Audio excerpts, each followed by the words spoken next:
Assalamu alaikum warahmatullahi wabarakatuh. Students, today I am going to present the instructions of experiment number 8. Experiment number 8 is determine the amount of free carbon dioxide in the given water sample. Firstly, we will talk about the theory of this experiment. Carbon dioxide is an acidic gas. It is present in the atmosphere in a small amount, but you know its amount is increasing in the atmosphere due to different pollution sources, and it's a greenhouse gas. When this carbon dioxide comes in contact with water, it gets dissolved in it gets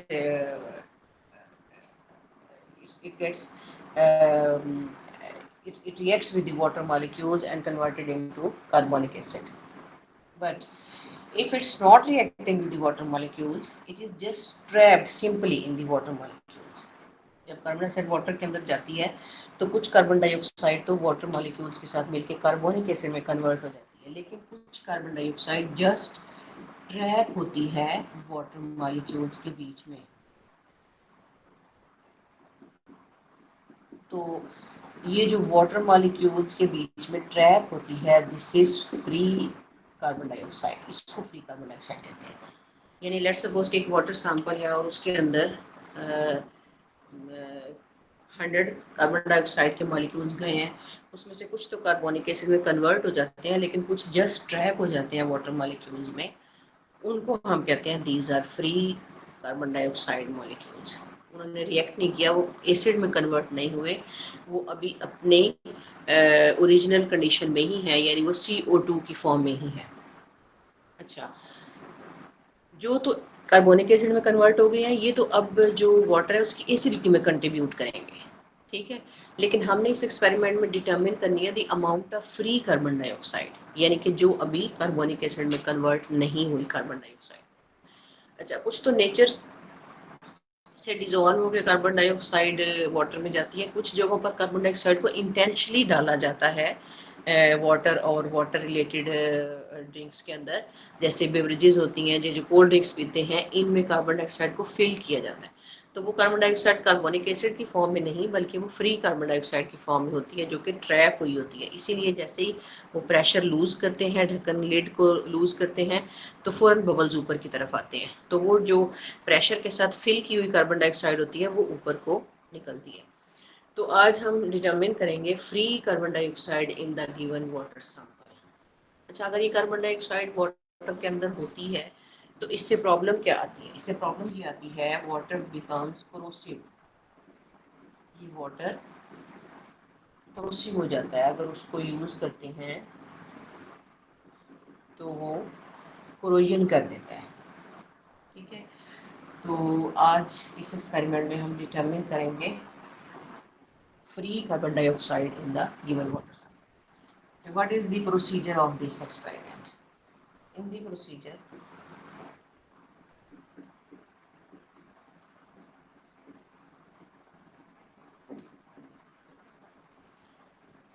take 10 ml of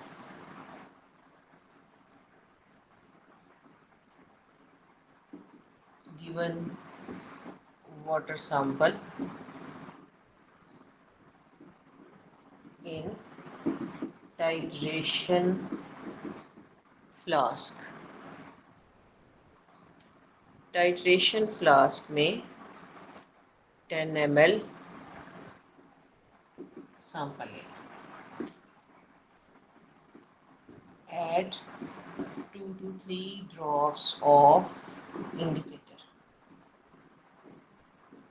फिनोफ्थेन इसमें indicator use होता है, जो कि acidic medium में colourless है और basic medium में coloured होता है।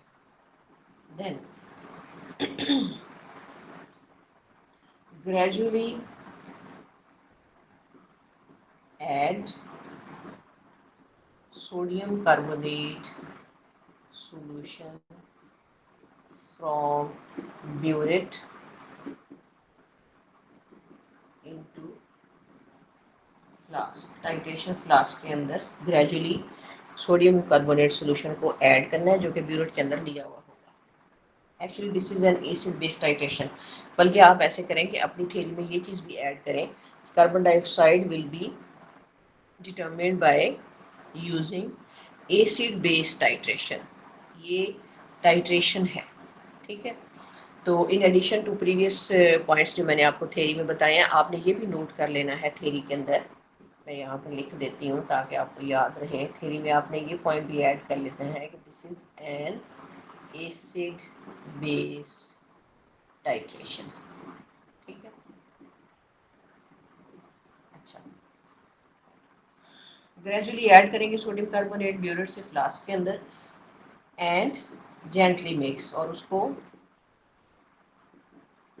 नरमी से थोड़ा सा शेक करते जाएंगे। क्या होगा, after some time pink color will appear, that's the end point,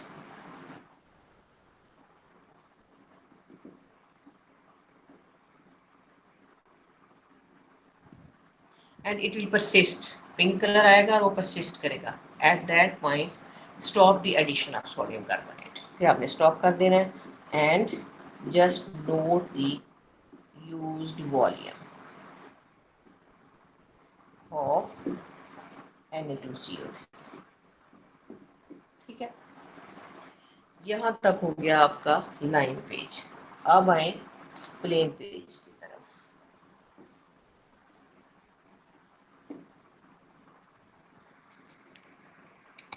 plane page पे क्या करेंगे, सबसे पहले लिखेंगे एक्सपेरिमेंट नंबर, डेट, टाइटल, उसके बाद अपरेटस, अपरेटस में फ्लास्क, ब्यूरेट, वेइंग बैलेंस, ये चीज़ें और जो भी आप यूज़ करेंगे। Then materials required,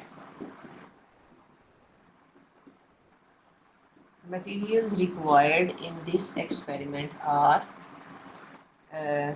given water sample,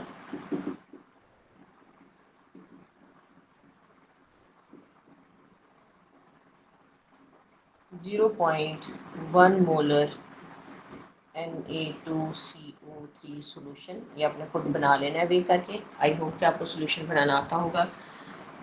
molar solution कैसे बनाते हैं, जितना वेट है, मोलर मैस है किसी कंपाउंड का, उसको लीटर में डिसॉल्व कर दें।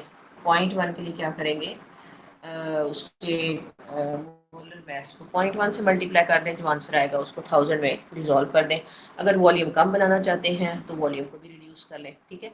तो ये कैलकुलेशंस आई होप कि आप कर सकते हैं। नहीं भी अगर आपको कोई प्रॉब्लम होगी तो लैब में आप डिस्कस कर सकते हैं, ठीक है। हम अवेलेबल होंगे इंशाल्लाह ताला।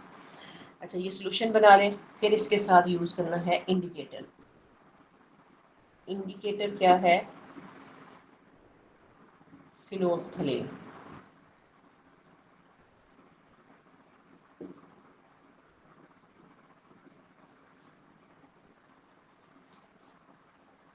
ठीक है। फिनोल्फ्थलीन इसमें इंडिकेटर है। और इसके बाद आप लिखेंगे केमिकल रिएक्शन।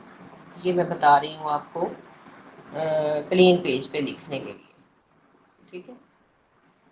अच्छा, केमिकल रिएक्शन क्या होगा,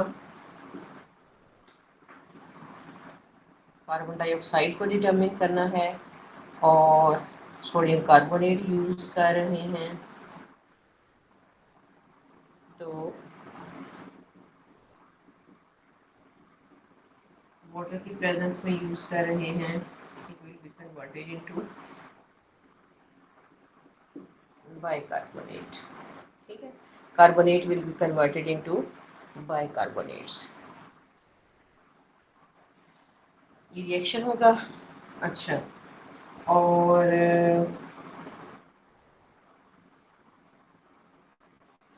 एंड पॉइंट लिख लें साइड पे। एंड पॉइंट क्या है, pink colour.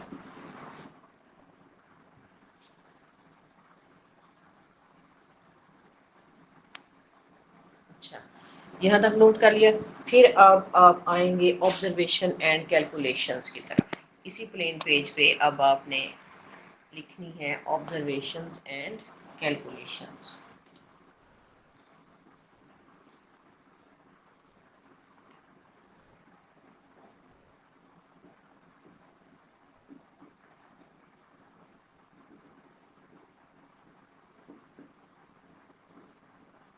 Observations and calculations में पहले आप एक टेबल बनाएंगे जिसमें आप वॉल्यूम नोट करेंगे जो यूज हुआ होगा। ठीक है, आपने 3 रीडिंग्स लेनी है। तो यहाँ पे पहले आप बना लें सीरियल नंबर।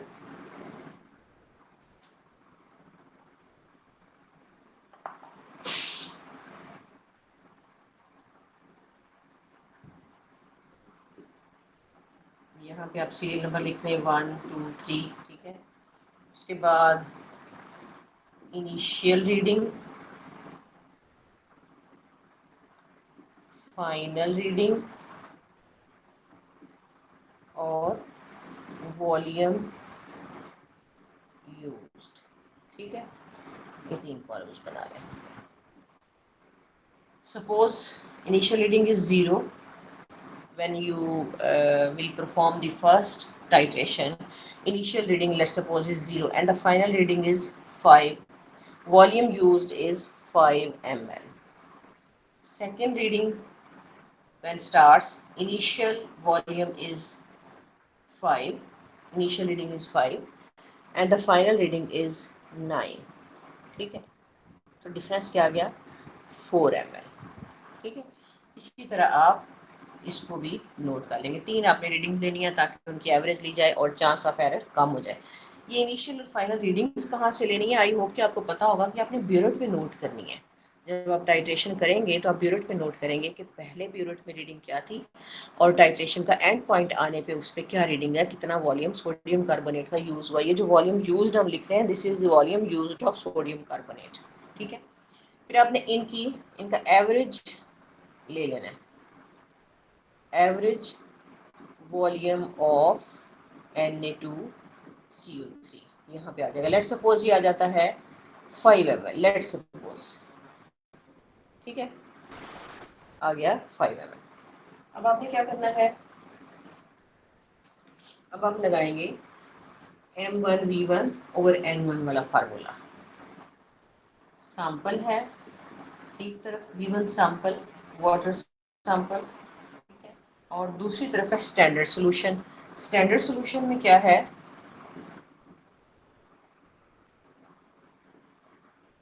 Sodium carbonate. ठीक है, तो M1 V1 over N1, M2 V2 over N2। ठीक है, अब आप इसमें वैल्यूज पुट कर दें। M2 हमें मालूम है, सोल्यूशन हमने बनाया था 0.1 मोलर। ठीक है, 0.1 लिख देते हैं और चलिए M मोलर के साथ लगाते हैं। और वॉल्यूम कितना यूज हुआ? 5 ml। ठीक है, और N2 हमें मालूम है क्या है? 1। ये N2 कहाँ से आया? ये आया केमिकल रिएक्शन से, जो पीछे लिखा है कि 1 molecule of sodium carbonate reacts with 1 molecule of carbon dioxide. ठीक है, अच्छा इस तरफ आ जाए। M1 हमें नहीं मालूम, यही तो हमने फाइंड करना है। वॉल्यूम 10 ml लिया था। ठीक है, अच्छा, और N1 1 है, ये हमें केमिकल रिएक्शन से पता चला। अब इनको रीअरेंज कर लें। M1 is equal to 0.1 molar into 5 ml over 1 into 1 by 10 ml। ठीक हो गया। अब इसको सॉल्व कर लें, जो भी आंसर आएगा उसको यहाँ पे नोट कर। ठीक है, अच्छा लेट सपोज आंसर आता है x मोलर। ठीक है, यानी कि इसकी जो कार्बन डाइऑक्साइड की मोलैरिटी आई है वो है x मोलर। अब इसको अमाउंट में कन्वर्ट कैसे करें? इसको अमाउंट में कन्वर्ट करने के लिए लिखेंगे amount of CO2 is equal to x molar, ये मोलैरिटी है ना, multiply by molecular weight x multiply by molecular weight, और इसका मॉलिक्यूलर वेट क्या है 44 ग्राम पर मोल है, यही है ना। तो इसको मल्टीप्लाई करेंगे x को 44 से, ठीक है। तो जो भी आंसर आएगा, लेट सपोज y आ जाता है, आंसर विल बी y ग्राम, ठीक है। अच्छा, अब ये जो y ग्राम आए हैं कार्बन डाइऑक्साइड के, ये कितने वॉल्यूम में है, ये 10 ml में है। तो अब हम इसको कन्वर्ट करेंगे लीटर में। 10 ml of water sample contain CO2 y gram, 1000 ml of water contains CO2 is equal to y gram into 1000, ठीक है। तो ये आ जाएगा y ग्राम पर 1000 ml, जो भी आंसर आएगा, ठीक हो गया। ये आ गया पर लीटर आंसर, यानी कि इसको हम कह सकते हैं y ग्राम पर लीटर, ठीक है।